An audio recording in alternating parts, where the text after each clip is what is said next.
TV KPM.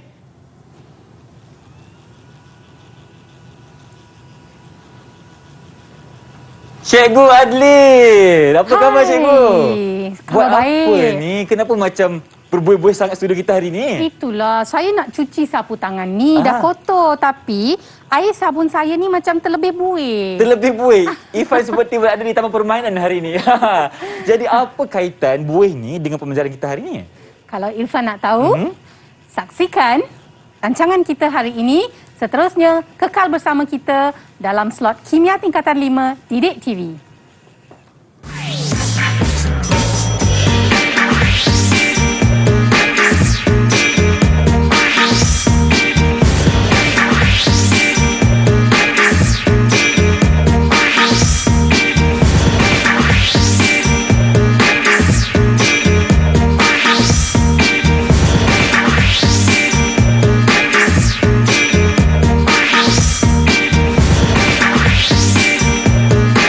Hello, Assalamualaikum. Selamat sejahtera kepada anda semua yang sedang menyaksikan slot menengah atas di Didik TV KPM bersama saya Irfan Syahmi. Apa khabar semua?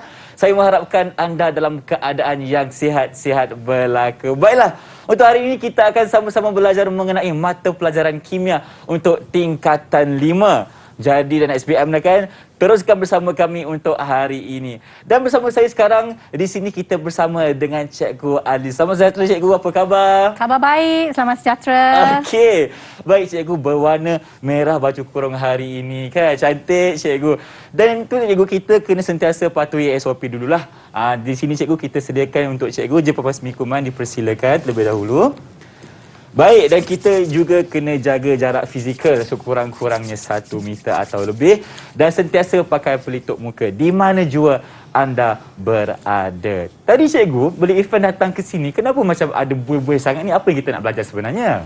Sebenarnya kita nak belajar mengenai sabun, iaitu bahan pencuci. Bahan pencuci, okey. Itulah tajuk kita. Dan dalam tajuk tu, kita akan belajar tentang struktur anion sabun, tindakan pencucian dan kita ada eksperimen yang menarik. Eksperimen juga. Di segmen berapa Cikgu eksperimen tu? Ini adalah daripada standard pembelajaran 521, Okey. 522 dan 523 dari DSKP Kimia Tingkatan 5. Jadi anak-anak di rumah, jangan lupa sediakan buku teks Kimia Tingkatan 5 dan tontonlah rancangan kita hari ini. Okey, baiklah, untuk hari ini kita akan sama-sama belajar mengenai sabun. Okey, kalau di dalam buku teks tu Cikgu, di bab berapa Cikgu? Sebenarnya ini adalah daripada bab 5. Bab 5 tingkatan 5 lah. Ya, 5.2 bahan pencuci tajuknya. Bahan pencuci. Dan kalau untuk bahan pencuci ni bukan sabun saja kan Cikgu? Apa lagi yang kita akan belajar hari ni selain sabun? Okey, sabun dan deterjen. Sabun dan deterjen. Agak-agak rakan-rakan saya dekat rumah kan, apa perbezaannya? Kalau nak tahu perbezaan, kita kena teruskan belajar. Okey, baiklah. Dan untuk sebelum kita teruskan pembelajaran kita ni, kita nak berehat seketika, boleh Cikgu? Boleh. Okey, kita kembali selepas ini di slot menengah atas Didik TV KPM. Didik TV KPM. Kembali bersama kami di slot menengah atas Didik TV KPM dan hari ini kita sedang mempelajari mengenai topik 5 untuk tingkatan 5 mata pelajaran kimia. Jadi Cikgu, sebelum kita teruskan pembelajaran kita, Irfan nak balik kepada gimmick kita pada hari ini. Jadi apakah kaitannya? Kenapa ada buih untuk sabun kita hari ini? Silakan Cikgu. Sebenarnya tajuk kita adalah bahan pencuci daripada bab 5 5.2 iaitu apa yang Irfan faham tentang bahan pencuci? Bahan pencuci. Kalau kita lihat dari segi istilah bahan pencuci ini adalah satu bahan yang akan menghilangkan segala kotoran yang degil. Baiklah, dari segi kimia. Dari segi kimia, marilah kita lihat maksudnya. Silakan Cikgu. Okey, sabun adalah garam, natrium atau kalium bagi asid lemak. Sebenarnya asid lemak, murid-murid telah pun mempelajarinya dalam bab 2 dan juga bab 4 tentang minyak. Baik. Jadi, apakah asid lemak? Asid lemak ialah asid karboksilik berantai panjang. Jadi asid karboksilik ni adalah satu siri homolog yang telah dipelajari di bawah sebatian karbon. Sebatian karbon. Jadi kalau kita lihat, dia boleh garam natrium atau kalium. Okey, Jadi sabun boleh disediakan di makmal. Okey. Dan sabun disediakan melalui proses saponifikasi. Itu gelar, itu nama proses. Nama proses untuk pembuatan sabun itulah. Ya. Dan proses ini adalah hidrolisis minyak atau lemak oleh alkali atau hidrolisis beralkali untuk minyak. Maksudnya minyak ni akan dipecahkan melalui proses hidrolisis. Jadi marilah kita tonton sebuah video tentang bagaimana sabun dibuat di makmal sebab pembuatan sabun ni melibatkan alkali iaitu natrium hidroksida dan tidak boleh dibuat di studio. Terpaksa dibuat di makmal. Di makmal Jadi sahaja. apa kata kita lihat, kita tonton video tu bersama-sama? Jom kita saksikan. Makmal melibatkan proses. Yang pertama, kita menyukat 60 ml minyak masak dengan menggunakan silinder penyukat dan biasanya satu kemahiran ialah apabila menghampiri paras meniskus, kita gunakan penitis. Dan minyak yang disukat dituang ke dalam beaker. Ini bahan pertamanya minyak Okey. Dan bahan yang kedua ialah larutan natrium hidroksida iaitu alkali. Jadi kita perlukan 50 ml air suling, 10 gram pepejal natrium hidroksida dan kukus ais. Jadi air suling disukat seperti tadi kita sukat di dalam silinder penyukat. Mata mestilah sama paras dengan paras meniskus di mana titisan air itu kita gunakan penitis. Penitis okey. Okey, titis supaya dia tepatlah. Okey, jangan terlebih. Okey, seterusnya untuk menyediakan larutan kita perlu timbang pepejal natrium hidroksida. Jadi ini adalah neraca elektronik di mana kita perlu tekan on untuk menimbang, tetapi bila kita letakkan beaker, bacaan menunjukkan jisim beaker. Betul. Jadi perlu tekan tare, T-A-R-E pada neraca tu untuk dapatkan bacaan sifar. Lepas tu barulah kita memasukkan pepejal dengan pindahkan dengan menggunakan spatula sedikit demi sedikit sehinggalah kita dapat 10 gram pepejal natrium hidroksida seperti dalam video. Jadi beaker yang mengandungi pepejal natrium hidroksida dimasukkan dalam kukus ais. Maksudnya pepejal dalam beaker dalam ais. Beaker dalam ais. Yes. Jadi seterusnya air suling dimasukkan ke dalam natrium hidroksida dan dikacau. Apa fungsi air suling tu cikgu? Air suling untuk membuat larutan, tapi ais Okey. sebab apabila natrium hidroksida larut dalam air, dia akan membebaskan banyak haba. Sebab dia adalah tindak balas exothermic. Jadi kita gunakan kukus ais. Okey, selepas itu kita perlu memanaskan larutan natrium hidroksida. Jadi persediaan untuk pemanasan kita perlu tungku kaki 3 yang dialas dengan kasa dawai dan penunu Bunsen. Okey, cara menyalakan penunu Bunsen, tutup lubang udara, periksa dahulu tombol sama ada boleh diputar dengan mudah atau tidak, tapi tutup Tutup. Gas tak keluar. Dulu, Gas tak keluar. Lepas tu kita nyalakan mancis atau lighter dan barulah kita buka tombol untuk mengeluarkan gas. Okey, api kuning menunjukkan kita perlu membuka semula lubang udara untuk mendapat api biru. Betul. Dan api biru yang kita nak cikgu kan? Yes. Seterusnya kita memanaskan larutan natrium hidroksida hingga 55 darjah Celsius dan larutan itu dituang ke dalam minyak. Jadi tadi kita kata minyak adalah bahan pertama, yang kedua larutan natrium hidroksida. Kita masuk perlahan-lahan sambil mengacau seperti dalam video. Dan apabila semua larutan telah pun dimasukkan, kita bolehlah mula mengacau dengan kuat sehingga ia tidak melekit. Dan berapa lama cikgu tempoh masa untuk kita kacau-kacau? Tidak lama dari 30 minit. Biasanya dalam masa sekejap pun boleh, tapi tak lebih dari 30 minit. Tidak lebih dari 30 Jadi minit. 2 spatula garam natrium klorida dimasukkan.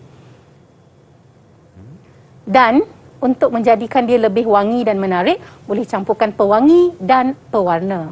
Dan ia dibiarkan kering selama 4 hingga 6 minggu supaya untuk mencecah nilai pH 7 hingga 8. 7 hingga supaya 8. dia jadi neutral. Alkali baliklah. Yes. Okey. Neutral balik. Yes. Baiklah, itu dia satu video mengenai pembuatan sabun di dalam makmal. Jadi cikgu, Irfan nampak dekat sini memang kita tak nak buatlah sebab ada api kan. Ada barang-barang yang mungkin akan kata apa tidak sesuai berada di dalam studio. Jadi sebab itulah cikgu paparkan video itu kepada kami semua. Jadi sebenarnya ini adalah sampel sabun yang telah saya sediakan dan saya telah pun meletakkan pewarna merah. Saya dah letakkan pewarna merah dan sedikit wangian ya. Sedikit wangian. Wangian apa cikgu letak tu cikgu? Wangi macam rose. Bunyi rose. Bau rose. Okey. Baik. Ada letak rose dan juga ada pewarna merah dekat situ. Okey, ni bila cikgu buat ni?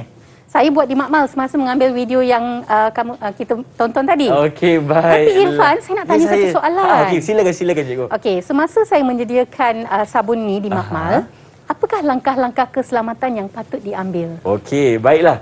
Berdasarkan video yang Irfan tonton sebentar tadi, antara langkah keselamatan yang boleh kita ambil semasa kita membuat sabun, yang pertama sekali kita kena pakai kod makmal. Ya, betul. Kod makmal satu, dan kita kena juga pakai sarung tangan, sarung tangan makmal, dan jika ada macam terkena larutan dan sebagainya, kita kena cuci dengan sabun lah. Cuci dengan banyak air. Cuci dengan banyak air. Betul lah. Dan kalau macam tadi kita menggunakan penunuh bangsa kan cikgu, kita kena pakai goggle. Yes. Supaya sekiranya terdapat percikan daripada larutan semasa kita memindahkan larutan, ia akan melindungi mata kita. So tak adalah kecederaan yang akan berlaku nanti kan? Okey, bagus. 5 bintang. 5 bintang untuk saya. Terima kasih cikgu.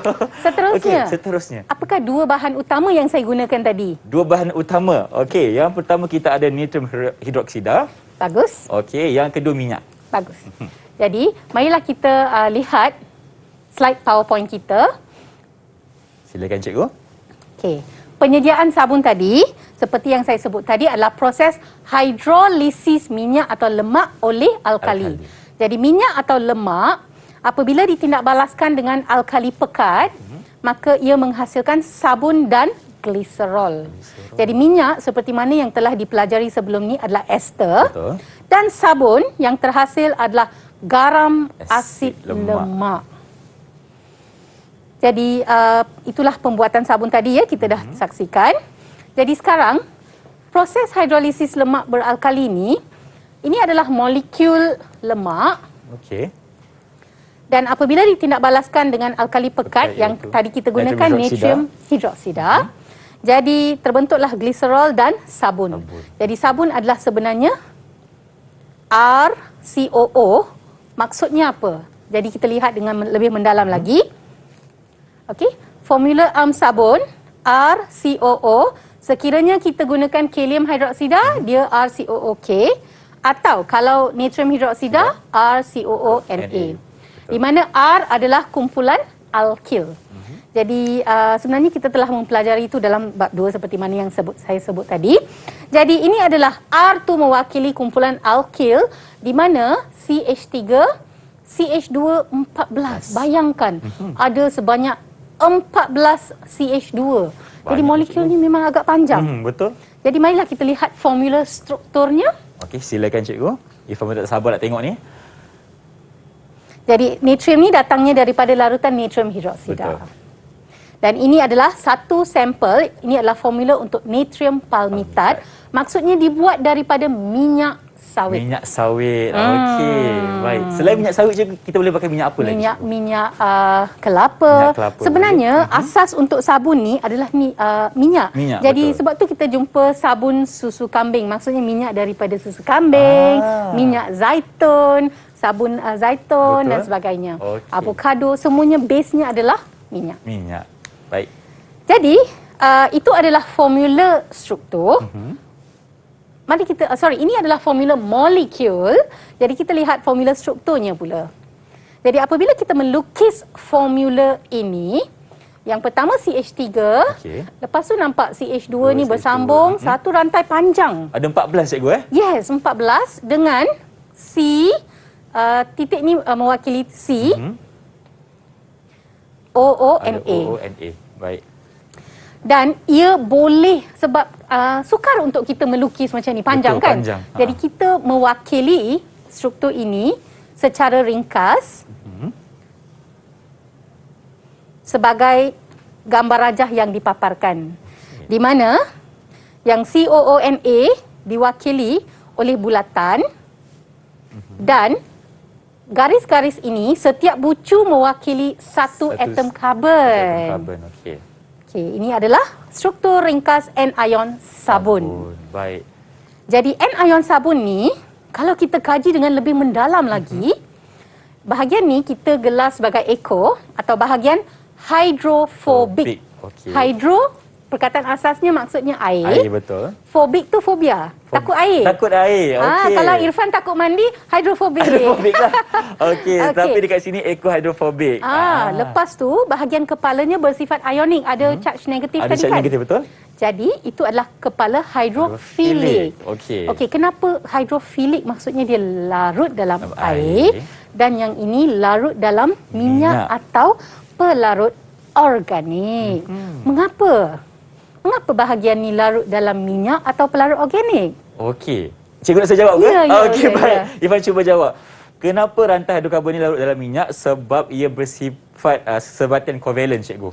Ya, sebab ia adalah rantai karbon, Betul. hidrokarbon yang Sifat iaitu ionik. sebatian kovalen. Sebatian Dan kovalen. sebatian kovalen seperti mana yang telah dipelajari semasa tingkatan 4, ia larut dalam pelarut organik. Okey, baik. Maknanya cikgu Irfan dah belajar hari ini ada kepala hidrofilik dan juga eco-hydrophobic. Jadi apakah peranan kepala eco sebenarnya? Itulah menarik kan? Kenapa kita nak kaji tentang Betul. hidrofobik, hidrofilik? Sebab ia memainkan peranan yang penting dalam tindakan pencucian yang kita nak kaji hari ini. Jadi mari kita saksikan bagaimana peranan anion sabun ni semasa tindakan pencucian. Jom kita tengok macam mana caranya. Okey. Jadi tadi saya kata sabun kan? Sabun betul? Pernah tak dengar perkataan deterjen? Pernah cikgu. Selalu kalau kita macam nak basuh baju kita pakai deterjen. Apa beza dia? Apa beza dia cikgu? Bezanya mungkin dari segi bahan-bahan cikgu. Okey, kalau dari segi kimia, sabun kita dah tengok tadi kan, maksudnya garam, natrium atau kalium bagi asid lemak. Baik. Untuk deterjen, garam, natrium bagi asid sulfonik. Okey. Dan selain daripada tu, sumbernya ialah sumber ester semula jadi. Contohnya minyak Macam semula minyak jadi. sawit, minyak zaitun kan? Betul. Manakala deterjen adalah sumbernya sintetik. Dia buatan daripada petroleum, campur asid sulfurik dan sebagainya. Baik, maknanya bahan untuk deterjen ni tidak semula jadilah cikgu. Ya. Baik. Tapi deterjen apabila kita lukis formula strukturnya, bahagian hidrofiliknya sebab dia ada dua jenis. Satu natrium alkyl sulfat. Okey, di mana ada R, kumpulan alkyl yang panjang tadi kan? Panjang tadi betul. Dan kepalanya sulfat. Dan yang kedua, natrium alkyl benzina sulfonat dengan rantai hidrokarbon yang panjang tetapi kepalanya dengan benzina dan sulfonat. Baik. Dan kalau kita lihat formula struktur dengan mendalam lagi, okey, dia juga mempunyai rantai hidrokarbon yang panjang, Setuju. okey, dan juga mempunyai kepala yang bercas. Charge. Jadi, deterjen juga boleh diwakili oleh struktur yang kita wakilkan untuk sabun tadi. Ada kepala dan juga ekor lah. Ya, dan okey. peranannya sama. Peranannya sama. Jadi untuk tibalah tindakan. masanya untuk kita melihat bagaimana tindakan pencucian ya. Baik, silakan cikgu. Apabila kita melarutkan sabun atau deterjen di dalam air, ia akan mengion dalam air. Mengion maksudnya sabun dengan air, anion sabun dan ion natrium ni akan mula bergerak bebas di dalam air. Sama juga untuk deterjen, anion deterjen dan ion natrium akan mula bergerak bebas. Okey, jadi cikgu dah tahu kan macam sabun dengan deterjen ni akan mengeluarkan anion sabun atau deterjen bersama dengan ion natrium. Jadi apakah perbezaan antara sabun dan juga deterjen sebenarnya? Kita akan lihat dari segi keberkesanan pencucian hari ini. Keberkesanan. Ya. Okey, baik. Jadi ini boleh diwakilkan oleh gambar rajah ini di mana ion natrium yang bercas positif mula bergerak bebas dan anion sabun yang dengan ekor dan kepalanya dia bergerak bebas dalam air. Okey. Jadi tindakan pencucian kita lihat langkah demi langkah. Okey, andai kata kita mempunyai sehelai kain, Okey, ada kain yang kain. berwarna hijau ni, Baik. dengan kesan grease. Alamak, terkena minyak pula. Mungkin dah makan ayam itulah. goreng kan? Jadi sekarang saya nak basuh. Jadi saya Okey. rendam dalam air sabun.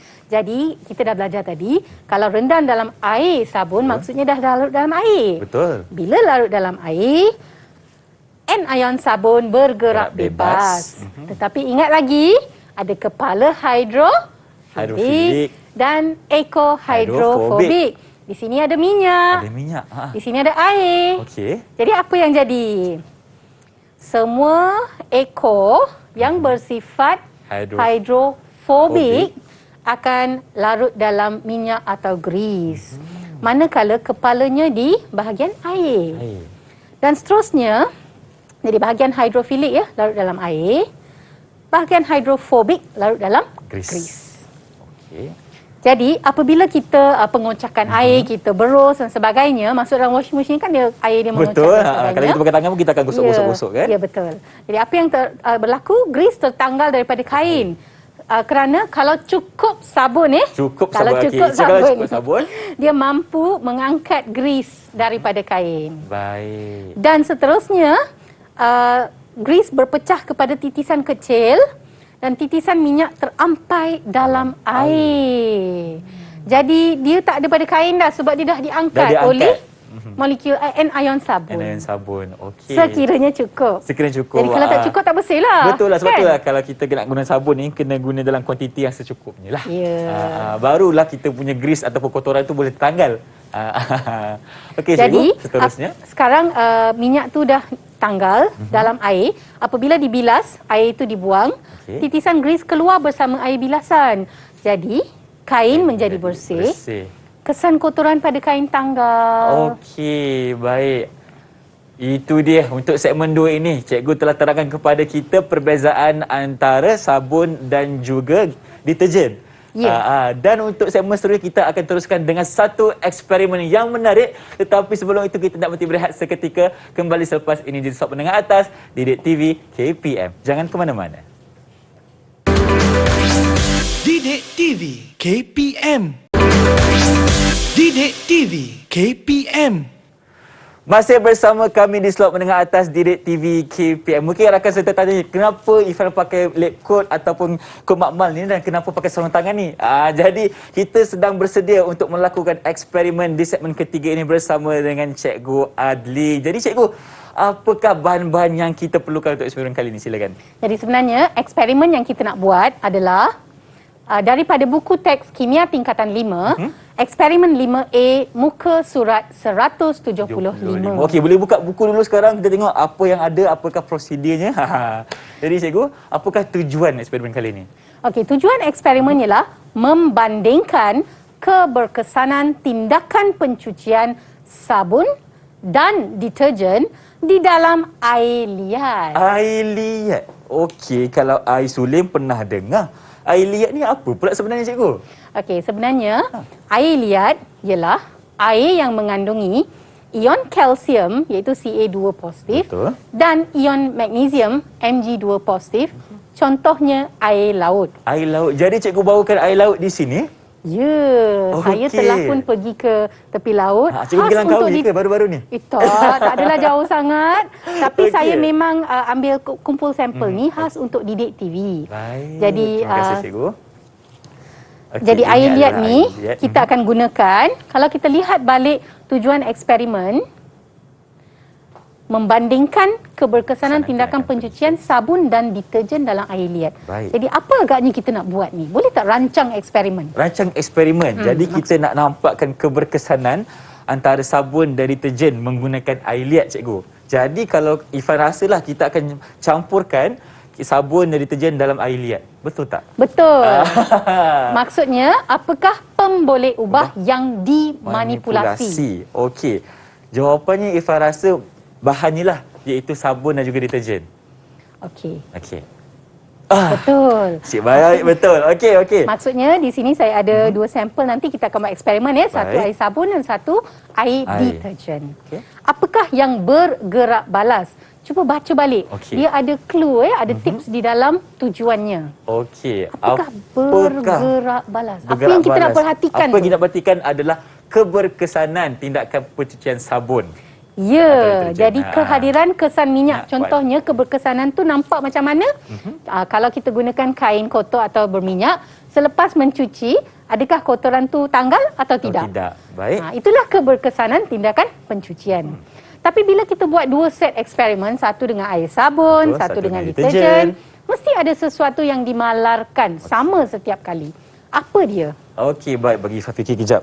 Jadi Ifah rasa perkara yang kita akan malarkan dalam eksperimen ini adalah kuantiti air liat. Betul ke salah, cikgu?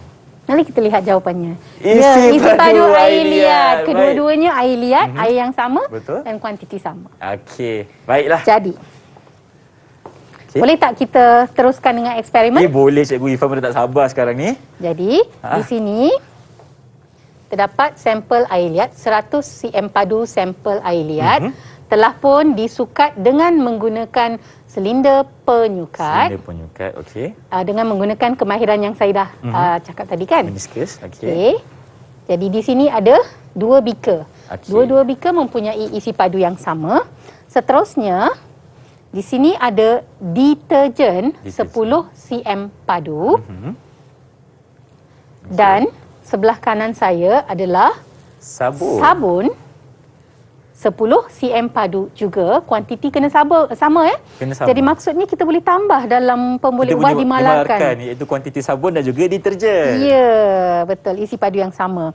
Dan sekiranya kita menggunakan sabun atau deterjen dalam bentuk serbuk, biarlah jisimnya sama. Jisimnya sama. Kalau selalunya cikgu, kalau jisim kita akan pakai berapa jisim cikgu untuk serbuk? Mungkin dalam 5 gram. 5 gram. Ya. Okey. Baik. Kita sebagai murid kimia, kita sepatutnya tahu cara membuat keputusan. Berapa banyak pepejal nak digunakan. Okey, biasanya 2 gram hingga 10 gram. 2 hingga 10 gram. Okey. Seterusnya, di sini saya telah menyediakan kain yang kotor, yang berminyak. Alamak, kena minyak pula kain tu. Jadi Irfan nak masuk sebelum tu, kita nak buat air sabun dengan air deterjen dan memasukkan ke dalam air liat. Okey, cikgu cakap nak buat air sabun dan juga air deterjen. Macam mana nak buat tu? Jadi caranya mudah saja sebab di sini kita ada air suling. Jadi kita masukkan dulu ke dalam bekas ataupun beaker yang ada sabun dan juga deterjen. Betul tak cikgu? Betul. Okey, jadi cikgu, Ifan nak kena sukat berapa cikgu? Okey, kalau Irfan nak tambah 20 cm padu, maksudnya dua-dua kena sama. Dua-dua yang kena penting sama. dimalarkan. Dimalarkan. Baik. Jadi cuba Irfan Okay, sekarang ni ada 10 ya. 10 isi 10 cm padu. Ya. Okey, jadi Ifan akan letak 20 maknanya sampai 30 lah cikgu boleh. Okey, Ifan akan masukkan. Maksudnya isi padu Okey. mesti dibaca, isi senggatan tu perlu dibaca dengan mata Irfan sama paras dengan miniskirt. Okey, kena berseranjang cikgu Ya, Baik. Okey, di sini. separas lah. Separas. Okey, Ya. baik. Ifan naikkan cikgu. Sebab kan kalau kita lihat sekarang ni memang ada buih-buih tu kan. Jadi Ifan nak kira di buih ke ataupun di permukaan air? Sebenarnya buih terapung di atas permukaan air. Okey. Jadi air adalah pada dasar buih tu, lapisan buih. Jadi Ifan akan lihat permukaan air cikgu Ya. Bukan buih. Okey. Kita akan tambah sikit lagi. Okey. Yang penting kaedahnya sama untuk kedua-dua set. Kaedahnya sama untuk kedua-dua set. Untuk beaker A dan beaker B. Okey, Ifan rasa dah cukup 30 cm padu. Okey, yang untuk sama sabun. untuk Okey, deterjen. Ifan masukkan pula untuk deterjen. Okey, pastikan mata anda berseranjang. Okey, kita masukkan air suling terlebih dahulu. Okey, macam cikgu cakap tadi, kita lihat di permukaan air, bukan sabun, bukannya buih ni cikgu Ya, paras meniskus adalah paras melengkung Okey, balas melengkung. Okey, baik. jadi sekarang gunakan rod kaca Rod untuk kaca. kacau untuk buat air sabun. Okey, kita kacau dulu. Baik. Kita kacau. Okey. Kita akan sebatikan dulu ya air suling dan juga deterjen. Biar dia larut Bagi larut dulu. dan dituang ke dalam air liat. Okey, dah okey ke cikgu macam ni? Okey. Okey. Ifan tuang Rod kaca dulu. boleh dimasukkan dalam beaker untuk Masukkan sini. ya, Okey. ya. Okey. Dan kita kacau pula cikgu. Ya. Okey. Okey. Okey, Maksudnya itu adalah larutan deterjen bersama air liat. Air liat, okey. Okey. Sekarang Baik. untuk sabun pula. Irfan letak Boleh tinggalkan di dalam. Okey, boleh tinggalkan di dalam. Baik, seterusnya kita akan kacau pula air suling dan juga sabun. Okey, kita kacau dulu. Okey, baik. Kita akan biar dia sebati dan larut terlebih dahulu. Okey, dah cikgu Dan kita masukkan juga ke dalam bika. Okey, dan kita kacau pula. Okey. Okey. Kacau. Sekarang, jeng. Kita nak memulakan tindakan pencucian kita. Okey, jadi... Okey, jadi di sini ada 2 kain kotor yang sama kotornya ya, sama jenis kotorannya dan sebagainya. Kalau boleh Ifan angkat tunjuk dulu. Gunakan okey, gunakan pakai tangan. Okey. Ya. Kita gunakan Walaupun kita mempunyai sarung tangan, tetapi kita gunakan peralatan yang sesuai. Okey. Baik. Okey. Okey, masukkan satu ke dalam larutan deterjen. Okey, satu lagi. Okey, kita masukkan dalam larutan sabun. Okey, dan kacau dengan menggunakan rod kaca. Kacau lagi. Sebagai tindakan mencuci. Wah, ni dah berubah dah cikgu. Okey. Dan perkara yang sama untuk ulangi perkara yang sama untuk larutan deterjen pula. Okey, kita kacau. Jadi nanti pemerhatiannya kita akan rekodkan selepas ini. Baiklah, kalau macam tu kita rehat seketika. Kembali selepas ini di Stop Menengah Atas Didik TV KPM. Irfan nak sambung kacau ni. Okay. Didik TV KPM. Didik TV KPM. Bertemu kembali kita di slot menengah atas Didik TV KPM. Dan sebelum kita berehat tadi, Irfan dah melakukan eksperimen di mana kita telah menggunakan larutan sabun dan juga larutan deterjen untuk kita melihat keberkesanan dua elemen ini. Jadi, apakah pemerhatian yang boleh kita lakukan, cikgu? Okey, cuba Irfan. Irfan dah keluarkan kain dah selepas dicuci. Okay. Jadi, cuba angkat sedikit. Untuk anak-anak di rumah, mereka boleh bandingkan kain tu. Kain tu angkat satu persatu. Jadi waktu Irfan kita berehat tadi, cikgu, Irfan dah kacau lama dah tadi. Okey, lama sangat. Masuk slot baru. Jadi yang mana lebih bersih? Okey, kalau kita boleh lihat sini. Okey, ini untuk deterjen ini larutan deterjen. Okey, nampaknya kotorannya dah hilang banyak sebenarnya. Okey, Irfan letak balik di sini. Okey. Baik.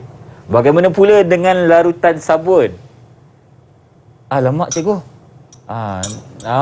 Nampaknya kotoran masih tidak tertanggal di sini, cikgu. Okey, jadi cuba lihat di dalam bika. Di dalam bika, okey. Okey, mungkin kain tu boleh letak di atas. Ini adalah pelapik kalis air, jadi tak ada masalah. Cuba lihat di dalam larutan tu. Apa yang nampak? Apa bezanya sebelah kiri dan kanan?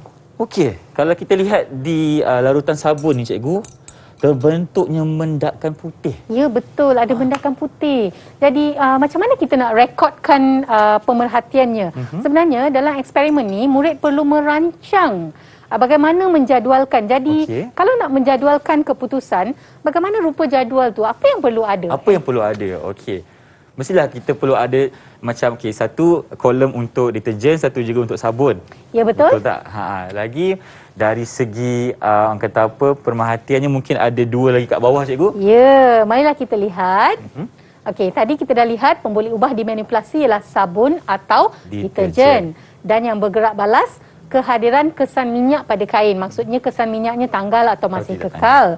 Okey. Jadi, sebelum kita pergi kepada keputusan, apakah hipotesis? Hipotesis adalah pernyataan untuk menguji sebelum kita buat penyiasatan. Jadi ia biasanya mesti mempunyai pemboleh ubah dimanipulasi dan pemboleh ubah bergerak balas di dalam ayatnya. Disekalikan. Jadi untuk eksperimen ni, deterjen lebih berkesan dalam menanggalkan kesan minyak pada kain berbanding sabun dalam air liat. Jadi dalam ayat ni terdapat kedua-dua pemboleh ubah dimanipulasi iaitu deterjen dan sabun. Dan yang bergerak balas menanggalkan kesan minyak pada kain. Okey, jadi ini hipotesis adalah jakan awal, betul tak, cikgu? Maksudnya ini adalah hipotesis adalah pernyataan yang kita nak uji nak uji. melalui eksperimen. Baik. Jadi kita buat seperti satu tekaan. Okey, saya teka deterjen lebih berkesan. Lepas tu kita buat eksperimen. Okey. Kalau betul, hipotesis diterima. Terima. Okey, faham cikgu? Okey. Jadi kembali kepada keputusan. Okey, jadual keputusan seperti mana yang telah dijawab oleh Irfan tadi.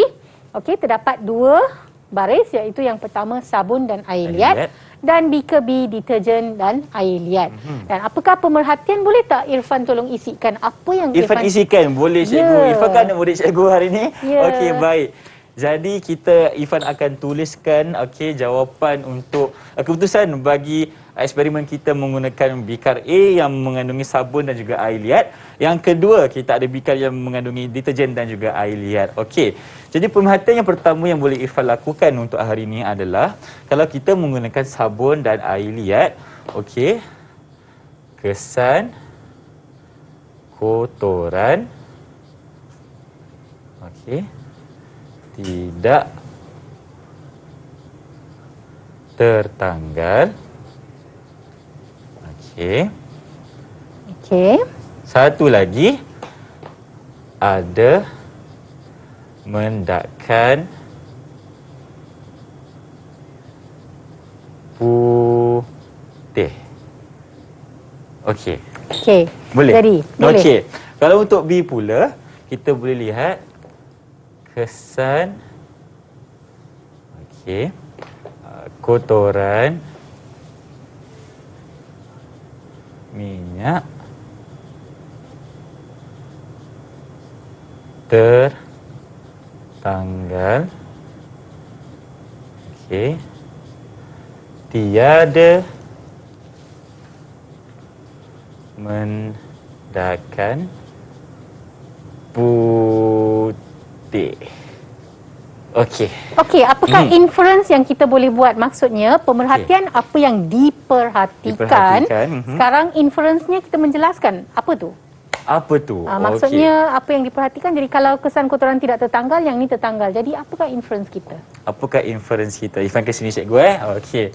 Jadi inference ni adalah macam mana cikgu jawab tadi? Dia adalah satu kaedah untuk kita melihat apakah maksud untuk pemerhatian kita tadi cikgu Okey, jadi inference-nya cikgu inference-nya adalah sabun. Kalau Irfan cakap sabun boleh sabun tidak dapat menanggalkan kotoran, boleh tak cikgu? Ke salah? Boleh. Okey, boleh. Okey. Baik. Sabun tidak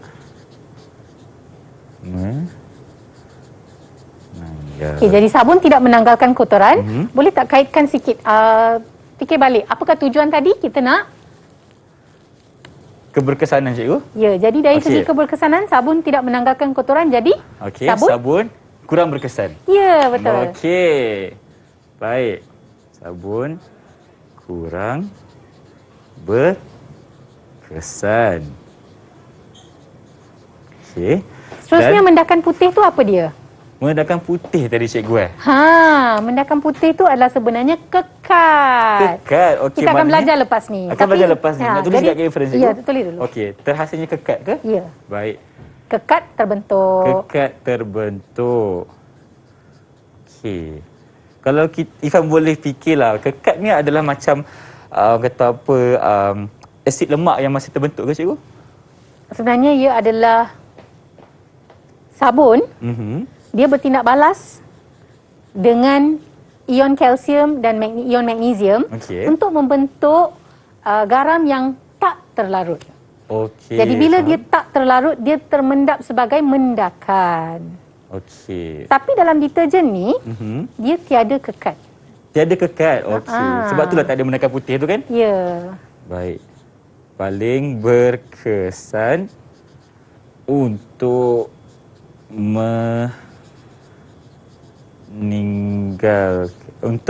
maafkan saya, nak padam macam mana cikgu? Untuk menanggalkan. Terbalikkan, Terbalikkan untuk menanggalkan kotoran. Minyak lah. Tuliskan penuh sikit. Baik. Okey. Jadi di sini Irfan buat pernyataan deterjen paling berkesan di Paling sini. berkesan. Paling tu macam the best. Oh, Dia adalah okey. terbaik di dunia kan. Jadi sebenarnya kita secara perbandingan antara sabun dengan deterjen, Okey. deterjen lebih berkesan. Okey. Yang Jadi paling setiap sesuai. kali kita buat perbandingan, kita gunakan lebih berkesan, Lebih kurang macam tu kan. Okey, kita kena ada perbandingan. Baik, sebab kita pun ada dua bahan kan cikgu, sabun dan Ya. deterjen. Okey. Baik. Kita letak kat sini lebih berkesan. Dan satu Okey. lagi ialah saya perhatikan saya boleh bagi 4 bintang saja 4 sebab bintang saja. Kenapa, cikgu? Ya, sebab di sini ada 2 pemerhatian. Aha. Jadi bila ada mendakan putih, kekak terbentuk. Okey. Tiada mendakan putih, jadi Oh, kena letak dekat tiada. sini juga. Ah. Okey. Baiklah kita lihat jawapan. Okey, kotoran berminyak masih kekal atau boleh jawab seperti yang tadi Irfan buat Baik. tadi, iaitu kotoran berminyak tak tanggal dan sebagainya. Mendakan putih terbentuk. Okey. Dan untuk deterjen kotoran berminyak tanggal. Ada perbandingan lah Ada ya. perbandingan. Okey. Kain menjadi bersih, tiada mendakan putih. Okey, Dan inference ni seterusnya, pula. sabun kurang berkesan dalam air liat, kekat terbentuk. Deterjen lebih berkesan dalam air liat, tiada kekal. Okey, baiklah Irfan dah faham sangat dah. Kalau kita nak buat keputusan melalui jadual ni, kena ada perbandingan yang lengkap. Ya. Kalau A ada, B pun kena ada juga. Tiada kekat, ada kekat. Okey, faham dah. Lepas ni kita akan dapatkan 5 bintang, okey? Lepas ni kita nak buat rumusan, kesimpulan daripada eksperimen ni. Dah kesimpulan dah cikgu? Alah, ya. dah nak habis dah kelas hari ni. Alahai. Okey, mungkin kita boleh teruskan terlebih dahulu cikgu. Silakan. Okey, jadi kesimpulannya, kesimpulan biasanya apabila kita menulis kesimpulan, kita perlu merujuk kepada tujuan. Okey. Pada awalnya apa yang kita nak buat tadi? Kita nak mengkaji, menyiasat Betul. keberkesanan tindakan pencucian. Dia ada pemboleh ubah dimanipulasi dan pemboleh ubah bergerak balas. Jadi sebenarnya kesimpulan tu boleh daripada ayat hipotesis. Tapi mengikut keadaan. Jadi dalam kes ni memang boleh. Jadi deterjen lebih berkesan dalam menanggalkan kesan minyak pada kain berbanding sabun dalam air liat. Jadi adakah hipotesis diterima? Diterima cikgu. Diterima. Okey. Jadi tadi Irfan bertanya tentang kekat. Betul. Kenapa ada mendakan putih dengan air sabun? Air sabun. Sebab okey, seperti yang dikatakan tadi, air laut ni mengandungi ion magnesium Betul. dan ion kalsium. Jadi ia membentuk garam tidak terlarut, iaitu kekat kalau dengan sabun. Kalau dengan sabun. Maksudnya anion sabun tu gabung dengan ion magnesium. Okey. Atau anion sabun tu gabung dengan ion kalsium dan menjadi mendakan. Jadi mendakan. Dia tak akan, maknanya dia tak akan terlarut lah cikgu kan? Sebab garam yang dibentuk adalah garam tidak terlarut. Ya. Okey. Maksudnya kalau sabun tu dah membentuk mendakan, maksudnya dia dah keluar dari larutan. Dah keluar dari Cukup tak larutan. sabun dalam air sekarang? Apa cikgu? Cukup tak sabun dalam air Tak cukup sekarang? lah. Sebab anion dah termendak. Dah termendak, Maksudnya pembentukan sabun mengurangkan kuantiti sabun. Pembentukan kekat. Pembentukan kekat, okey. Kekat ya. Mengurangkan kuantiti sabun untuk mencuci. Ya, sebab itulah kurang berkesan kalau kita Ya. gunakan sabun. Memang kotoran minyak yang kita buat eksperimen hari ini kurang tertanggal. Maknanya masih banyak kotoran sebab adanya kekat yang terbentuk. Maksudnya lepas mandi laut, kalau gunakan sabun biasa, bagaimana rasanya? Rambut? Rambut So, pun itu kita air- rasa macam masih melekit-lekit kan. Itu Okey. air laut kan? Tapi Itu adalah air takkan kita nak mandi pakai deterjen cikgu? Tak boleh. Itu tak boleh. Maksudnya kita gunakan sabun yang lebih berkesan sebab dalam komersial sekarang dia akan menggunakan bahan tambah untuk menjadikan dia lebih berkesan. Bahan tambah. Mungkin cikgu berceritakan sedikit kepada penonton rumah apakah antara bahan-bahan tambah yang boleh cikgu Tapi kongsi? sebelum tu, kalau air liat, Okey, kalau air liat. kalau air laut tu adalah air liat, kita nak gunakan istilah apa untuk air pipe dan sebagainya? Istilah maksudnya cikgu? Kalau air liat, lawannya? Air liat. Kalau air yang bukan liat lah tu. Air bukan liat. Air lembut. Oh, air liat dan juga air lembut. Maksudnya, Okey. kalau saya gunakan air suling ni, ini adalah air lembut. Air lembut, okey. Sebab tiada ion kalsium dan magnesium di dalamnya. Jadi air laut ada ion kalsium dan ion magnesium, maka itu adalah air Air liat. Okey. Okey. Jadi sekarang seperti yang saya sebut tadi, dalam komersial apabila kita membeli sabun atau deterjen, mesti ada pengguna iaitu consumer mempunyai kehendak tertentu yang kita akan cari. Betul. Okey, ada banyak dalam pasaran. Banyak lagi dalam pasaran. Kalau Irfan yang pergi membeli, apa yang Irfan akan lihat dalam deterjen atau sabun yang dibeli? Mungkin antara orang kata apa ciri-ciri sabun atau deterjen yang Irfan nak beli di pasaran, mestilah yang pertama, yang pertama dia dapat menanggalkan segala kotoran. Yang kedua kena berkesan. Dan yang ketiga memang kena orang kata apa mencuci dengan cepatlah cikgu. Macam kita boleh jimatkan masa juga. Itu antara orang kata apa kriteria untuk Irfan pilih sabun dan juga deterjen di pasaran lah. Sebenarnya dalam industri banyak bahan tambah, bahan kimia dimasukkan di dalam deterjen yang dihasilkan. Contohnya, kalau kita nak baju kita bersih, dia ada ejen pemutih. Ejen pemutih ni sekiranya kotoran tu berwarna, maka dia akan hilangkan warna kotoran. Contohnya baju makmal ni. Kalau tiba-tiba terkena kan minyak tadi. Terkena minyak. Macam mana kita nak hilangkan ni? Apakah bahan yang kita akan guna cikgu? Jadi itu adalah kerja rumah murid nanti. Jadi itu adalah ejen pemutih. Ejen pemutih. Dan seterusnya ada pemutih optik. Pemutih optik itu adalah sebenarnya bahan yang ditambah sekiranya kita nak cuci kain putih. Kain putih tu nak nampak berkilau, putih berseri-seri kan. Lagi putih. Jadi kita gunakan pemutih optik. Selain dari itu, andai kata kita menggunakan serbuk deterjen. Kalau kita simpan serbuk deterjen, kadang-kadang dia boleh menjadi berketul. Setuju. Kenapa tu cikgu? Sebab dia serap air.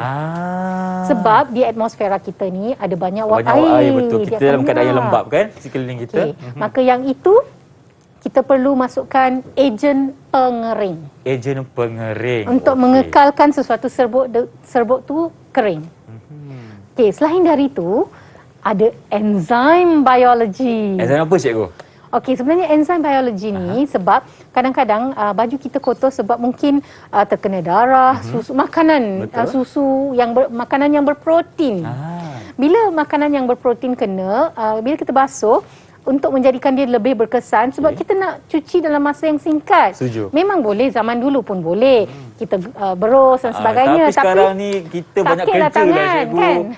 Kita nak cepat. Kita nak cepat, banyak kerja. Kejap lagi nak makan lah, ada meeting lah dan sebagainya. Sebab tu kita nak jimatkan masa. Jadi cikgu silakan. Jadi enzim ni, enzim biologi dimasukkan, dia akan menguraikan makanan berprotein tu. Contohnya darah, KFC, daging, sup tulang dan sebagainya. Macam-macam terkena kan. Sebab tu kita perlukan enzim juga yang akan membantu untuk menghilangkan segala kotoran yang berada dekat badan kita. Lepas tu yang penting, bahan pewangi. Betul. Wangi-wangi kan lepas mencuci. Kalau kita pergi Dobi cikgu kan. Kalau kita pergi Dobi, mesti bau Dobi tu dengan bau wangiannya. Sebab itulah kena ada kata pewangi. Jadi cikgu mungkin cikgu berceritakan sedikit dari segi pewangi ni. Mungkin soalan saya kepada cikgu, adakah pewangi ini akan mengurangkan dia punya effectiveness ataupun keberkesanan dia? Tidak, sebenarnya dia sebagai bahan tambah. Untuk menjadikannya untuk nilai komersialnya. sahaja. Sebab itu adalah kehendak pengguna kan, consumer. Betul. Dan satu lagi perkara. Satu lagi bahan iaitu untuk mengurangkan buih, ejen pengawal buih. Sebab kalau kita lihat tadi cikgu, masalah di gimmick tadi, kita terlalu banyak sangat buih yang terbentuk. Jadi ada juga bahan pencuci. Bila kita menggunakan bahan pencuci tersebut, macam tak ada buih. Jadi ada yang beranggapan, tak ada buih ni tak berkesan ni. Sebenarnya tak. Dia telah menambahkan ejen pengawal buih supaya tidak terlalu banyak buih. Itu adalah sesuai untuk mesin basuh. Sebab bila kita masukkan dalam mesin basuh, bila banyak sangat buih yang keluar, tak sesuai. Nanti kalau banyak sangat buih yang keluar, mungkin akan licin dekat permukaan tu, mungkin akan terjatuh juga dan sebagainya kan. Sebab itu akan kita gunakan ejen untuk mengurangkan buih lah. Baik cikgu. Kita pun dah banyak belajar dengan cikgu hari ini kan. Mungkin kita boleh dapatkan sedikit rumusan dari cikgu mengenai pembelajaran keseluruhan kita. Silakan cikgu. Baiklah, hari ini kita telah pun mempelajari tentang maksud sabun. Betul. Lepas tu Irfan dapat 5 bintang untuk langkah keselamatan semasa membuat sabun. Terima kasih. Lepas tu kita dah lihat formula struktur untuk molekul anion sabun dan anion Deterjen. deterjen serta formula struktur yang ringkas. Struktur ringkas lah Ringkas, dengan betul. bahagian yang hidrofilik dan bahagian yang hidrofobik. Dan apakah relevannya dengan tindakan pencucian? Keberkesanan pencucian dari segi anion sabun telah pun kita pelajari. Okey. Dan yang paling penting sekali, Paling penting. Irfan telah membuat satu Eksperimen. telah Okey. merancang eksperimen dari segi mengawal pemboleh ubah, mengenal pasti apakah pemboleh ubah dimanipulasi, pemboleh ubah dimalarkan dan pemboleh ubah bergerak balas. Betul. Dan kemahiran merekod pemerhatian, membuat inference, dan akhir sekali kita telah membuat suatu kesimpulan. Okey, maknanya hipotesis kita hari ini diterima. Ya. Di mana deterjen lagi berkesan untuk menanggalkan kesan kotoran minyak berbanding dengan sabun. Ya. Dan kerja rumah untuk anak-anak di rumah. Kerja rumah apa, cikgu? Ya, tadi kita telah membincangkan bahan-bahan tambah di dalam sabun dan deterjen. Betul. Jadi sila rujuk kepada buku teks anda dan kenal pasti, buatlah suatu jadual untuk jenis bahan tambah dalam deterjen, apakah fungsinya dan contoh bagi setiap satu Baik. jenis. Dan selain daripada itu, cikgu, bagaimana untuk rakan-rakan saya yang berada di rumah untuk mereka lakukan aktiviti ataupun latihan pengukuhan? Di mana mereka boleh mereka dapatkan, cikgu? Sebenarnya mereka bolehlah melayari laman sesawang Sumberku. Sumberku. Dekat situ ada apa, cikgu? Dekat Sumberku. Ada banyak maklumat, Banyak maklumat. yang murid-murid boleh menggunakan untuk membelajar dengan lebih mendalam lagi. Baik, dan mereka juga boleh mendapatkan orang kata apa, informasi mengenai eksperimen yang Irfan buat hari ini juga. Okey, mungkin mereka boleh mantapkan lagi mereka punya eksperimen dan juga cara untuk mereka merekodkan pemerhatian, cikgu ya. Baiklah, itu sahaja daripada kami hari ini. Terima kasih banyak-banyak Cikgu Adlin Dan kerana jangan lupa, bersama kami. sebenarnya murid ada dua perkara ya. Ada dua Satu perkara. ialah aktiviti Okey. penghasilan sabun mengikut teknologi hijau yang kita buat tadi. Baik. Okey, jadi itu adalah daripada modul teknologi hijau. Dan yang kedua adalah penyiasatan keberkesanan tindakan. Ini eksperimen. Ini eksperimen. Yang persediaan sabun adalah aktiviti. Okey, baiklah cikgu.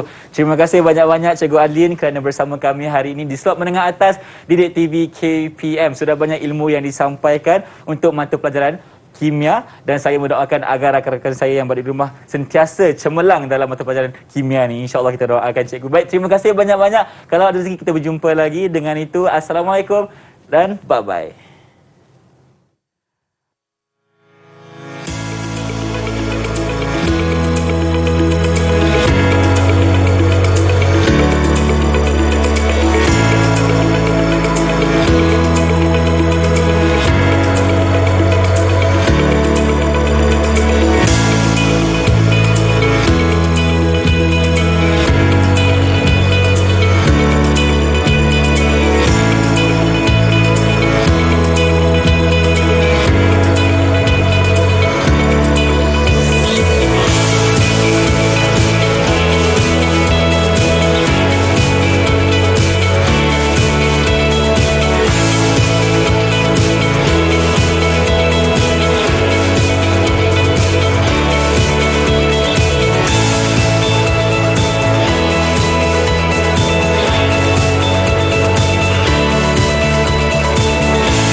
Didik TV KPM